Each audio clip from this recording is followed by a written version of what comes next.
भगवान राम की अयोध्या का इतिहास, history of Lord Rama's Ayodhya. अध्याय 1, अयोध्या का नाम, अर्थ और प्राचीन पहचान। अयोध्या केवल एक शहर नहीं बल्कि भारतीय सभ्यता, धर्म और दर्शन का केंद्र बिंदु है।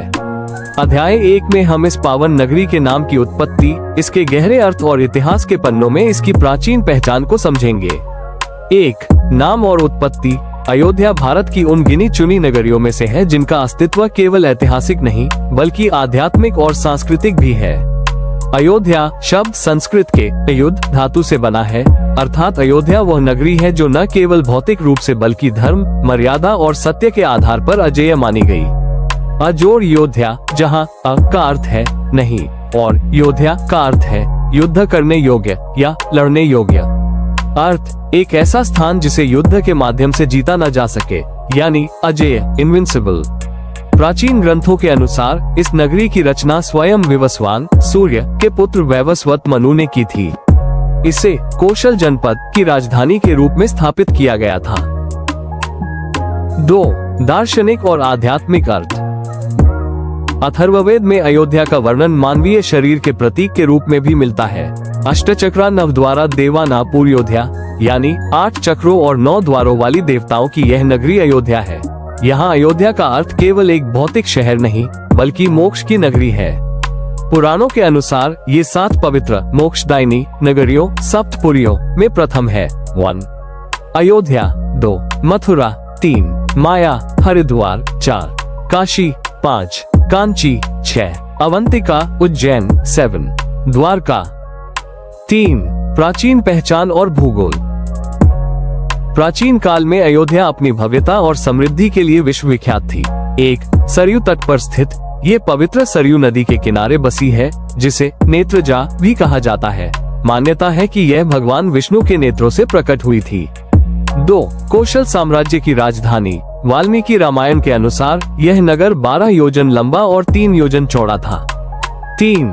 इक्ष्वाकु वंश का गौरव। यहाँ रघुवंश, इक्ष्वाकु वंश के प्रतापी राजाओं ने शासन किया, जिनमें राजा हरिश्चंद्र, सगर, भागीरथ, दिलीप और रघु जैसे महान नाम शामिल है, जिसके कारण इसे रघुवंशियों की राजधानी भी कहा जाता है। अध्याय 2, वैदिक काल में अयोध्या। ऋग्वेद में अयोध्या की जीवन रेखा सरयू नदी का वर्णन एक महान और पवित्र नदी के रूप में मिलता है, जिसके तट पर बैठकर ऋषियों ने वेदों की ऋचाओं का सृजन किया। पौराणिक और वैदिक मान्यताओं के अनुसार इस नगर की स्थापना विवस्वान के पुत्र वैवस्वत मनु ने की थी, जहां से सूर्य वंश, इक्ष्वाकु वंश का उदय हुआ और यह नगरी उत्तर वैदिक काल के शक्तिशाली कौशल जनपद की प्रधान राजधानी बनी। उस युग में अयोध्या केवल सत्ता का केंद्र नहीं बल्कि वैदिक शिक्षा, महान यज्ञों और धार्मिक अनुष्ठानों की पुण्य भूमि थी, जहां राजा और ऋषि मिलकर धर्म की मर्यादाओं को स्थापित करते थे, जिसके कारण इसे मोक्षदायिनी सप्तपुरियों में प्रथम स्थान प्राप्त हुआ। अध्याय 5, रामायण कालीन और अयोध्या का नगर जीवन। वाल्मीकि रामायण के बालकांड के अनुसार रामायण कालीन अयोध्या का नगर जीवन आधुनिक शहरी नियोजन और आदर्श सामाजिक व्यवस्था का एक अद्भुत उदाहरण था। यह नगरी पूर्णतः सुरक्षित और सुव्यवस्थित थी, जहां सड़कें चौड़ी और नियमित रूप से जल से सिंचित की जाती थी ताकि धूल न उड़े। नगर की वास्तुकला इतनी भव्य थी कि ऊंचे ऊंचे विमान, भवन और गोपुर, द्वार इसे देवताओं की नगरी जैसा स्वरूप प्रदान करते थे। यहाँ का सामाजिक जीवन नैतिकता और संतोष पर आधारित था।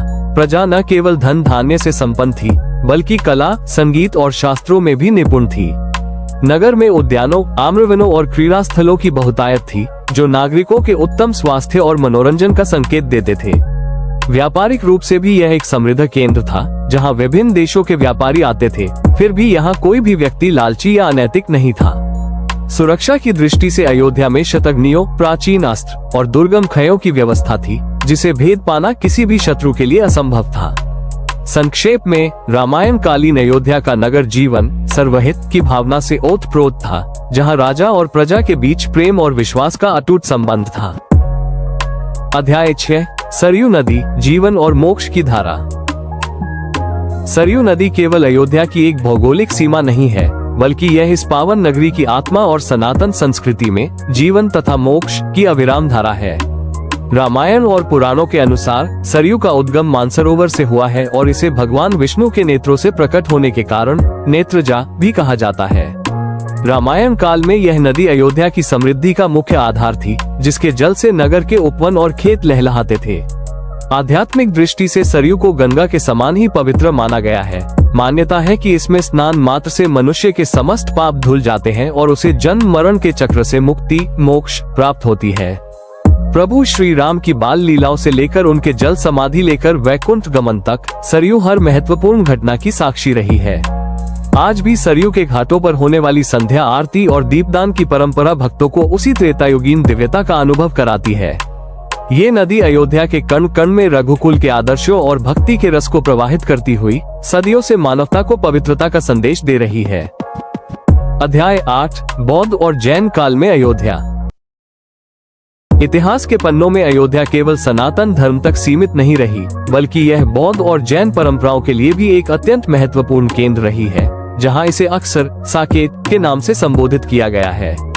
बौद्ध ग्रंथों जैसे संयुत्त निकाय के अनुसार भगवान बुद्ध ने साकेत अयोध्या में कई महत्वपूर्ण उपदेश दिए थे और यहाँ के काककवन उद्यान में विहार किया था। चीनी यात्री फाहियान और हवेनसांग ने भी अपने यात्रा वृतांतों में यहाँ के विशाल बौद्ध स्तूपों और विहारों का उल्लेख किया है, जो इस नगरी की धार्मिक विविधता को दर्शाता है। जैन धर्म के लिए तो अयोध्या का महत्व और भी गहरा है, क्योंकि यह धर्म के प्रथम तीर्थंकर भगवान ऋषभदेव आदिनाथ सहित 5 तीर्थंकरों अजितनाथ, अभिनंदननाथ, सुमतिनाथ और अनंतनाथ की जन्मभूमि मानी जाती है। जैन आगमों के अनुसार अयोध्या एक ऐसी शाश्वत नगरी है जहां हर काल चक्र के तीर्थंकर जन्म लेते हैं, जिसके कारण जैन अनुयायी इसे इक्ष्वाकु भूमि के रूप में पूजते हैं। इस कालखंड में अयोध्या साकेत एक महान व्यापारिक मार्ग उत्तरापथ पर स्थित होने के कारण आर्थिक रूप से समृद्ध थी और यहाँ विभिन्न विचारधाराओं के लोग अत्यंत सौहार्दपूर्ण वातावरण में साथ रहते थे। अध्याय 9 मौर्य और गुप्त काल में अयोध्या। मौर्य और गुप्त राजवंशों के दौरान अयोध्या ने राजनीतिक और सांस्कृतिक पुनर्जागरण के अद्भुत काल का अनुभव किया। मौर्य काल में सम्राट अशोक के शासन के दौरान अयोध्या साकेत एक प्रमुख प्रशासनिक और आर्थिक केंद्र बनी। बौद्ध साक्ष्यों के अनुसार अशोक ने यहाँ कई स्तूपों का निर्माण करवाया था, जिसने इस नगरी को एक महत्वपूर्ण व्यापारिक मार्ग उत्तरापथ से जोड़ दिया। मौर्यों के बाद शुंग वंश के राजा पुष्यमित्र शुंग के शासन में अयोध्या में पुनः वैदिक धर्म का उत्कर्ष हुआ, जिसका प्रमाण यहाँ से प्राप्त अयोध्या अभिलेख से मिलता है, जिसमें उनके द्वारा किए गए अश्वमेध यज्ञों का वर्णन है। लेकिन अयोध्या का वास्तविक स्वर्ण युग गुप्त काल में आया, विशेषकर सम्राट स्कंदगुप्त के समय। माना जाता है कि स्कंदगुप्त ने अपनी राजधानी साकेत स्थानांतरित की और भगवान राम की इस जन्मभूमि का पुनरुद्धार करवाया। गुप्त राजाओं के संरक्षण में ही अयोध्या के प्राचीन मंदिरों का जीर्णोद्धार हुआ और इसे पुनः वह धार्मिक गरिमा प्राप्त हुई जो रामायण काल में थी। इसी कालखंड में कालिदास जैसे कवियों ने अपनी रचनाओं में अयोध्या की सुंदरता और सरयू के तट का जीवंत वर्णन किया, जिससे यह नगरी विद्या और कला का वैश्विक केंद्र बन गई। अध्याय 10 अयोध्या सांस्कृतिक और दार्शनिक चेतना। अयोध्या केवल भौगोलिक सीमाओं में बंधा एक शहर नहीं, बल्कि भारतीय मानस की वह सांस्कृतिक और दार्शनिक चेतना है जो सत्य, त्याग और मर्यादा के मूल्यों को जीवित रखती है। यहाँ की दार्शनिक नींव राम राज्य के सिद्धांत पर टिकी है, जो एक ऐसे आदर्श समाज की कल्पना करता है जहाँ शासक का धर्म प्रजा की सेवा है और प्रजा का धर्म नैतिकता का पालन करना है। अयोध्या की चेतना में अजेयता का भाव समाहित है, जिसका अर्थ केवल युद्ध में न हारना नहीं, बल्कि विकारों और अधर्म के सामने अडिग रहना है। मध्यकाल में जब भारत राजनीतिक उथल पुथल से गुजर रहा था, तब गोस्वामी तुलसीदास ने अयोध्या की इसी चेतना को रामचरितमानस के माध्यम से जन जन की भाषा में पिरोया, जिससे यह नगरी भक्ति आंदोलन का सबसे बड़ा केंद्र बन गई। यहाँ की कला, संगीत और उत्सवों जैसे दीपावली और रामलीला में एक विशेष प्रकार का संतोष और समरसता दिखाई देती है, जो विभिन्न संप्रदायों और विचारधाराओं को एक सूत्र में पिरोती है।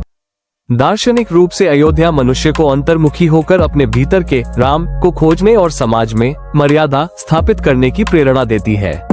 यही कारण है कि सदियों के संघर्ष के बाद भी अयोध्या की सांस्कृतिक चेतना अक्षुण्ण रही और आज यह वैश्विक स्तर पर शांति, सद्भाव और शाश्वत मूल्यों के प्रतीक के रूप में उभर रही है। Thank you for watching my video. अगर वीडियो अच्छा लगा हो तो वीडियो को लाइक, शेयर एंड सब्सक्राइब करें। धन्यवाद।